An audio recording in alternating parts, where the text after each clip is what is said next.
just as comparison, this is the one crank cap that I washed. You can see it's like a bronzish, brownish color, as opposed to this one over here, which is out of the block, which hasn't been washed as yet. And you can see on these main bolts that there are copious amounts of sludge.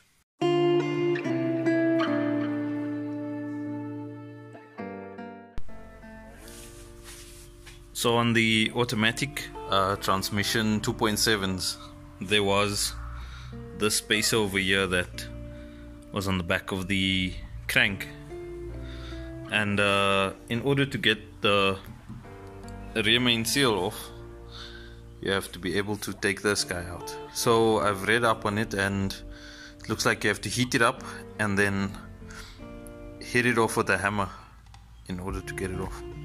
So I'm going to give that a shot and see if it works. If not, then I'll have a look and see what else I can do to get that sorted. Okay, so I've just taken it out. So all you have to do is just heat it up a little bit. And you can see there's a ridge on the inside,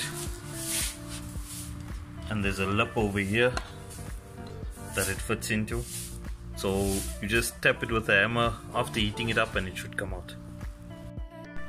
Okay, so I've just applied some degreaser to the crank. There's certain areas like that's going to be a bit more difficult to take out the oil or the staining, but once I wash this out, I'm gonna go over it 2 more times, and after that we should have a clean crank. Okay, so the crank is all cleaned up. There's a few strange marks that I noticed near where the journals are. There's this over here, and then also along the edge here. And it seems like all of the bearing surfaces have this type of mark. It looks like it's indicative of heat. So it means that at some stage this motor got really hot. And I'm actually going to have a look at the bearings and at the big ends of the con rods to see if they've got the same type of marks on them. So the crank's clean and it's oiled, so, and all the journals look fine. There's no real scratching or anything on them that would indicate bearing knock of any sort, so not too bad. Okay, so I'm gonna start cleaning out that bucket of parts there, and I've got the sump over here, the PCV cover over there. I've doused these in degreaser so that it makes it easier to clean. I've also got my brush and screwdriver here, so if I need to scrape or use a bit of force on it, then I can. So yeah, let's get to it.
So I ran out of camera time because my memory card got full, but I didn't stop cleaning, and this is what I did yesterday. I know the lighting is also pretty bad here, and the background is black, so you can't really see much of the components that are black, but most of it has been cleaned out. Got the oil pan cleaned out, front main seal cleaned out, rear main seal. I just need to have a look at the gasket particles that are still stuck at the back of it. It's a paper gasket, so I need to scrape it off with a blade of some sort. I tried to get most of it off yesterday, but I'm probably gonna soak this in a little bit of water just to soften it up. Yeah, so I'm left with this parts over here. They are still dirty. I'm probably gonna clean those today, and then we're gonna start comparing the small port heads with the big port heads, taking them apart and checking how we're gonna make it work on the AJK block.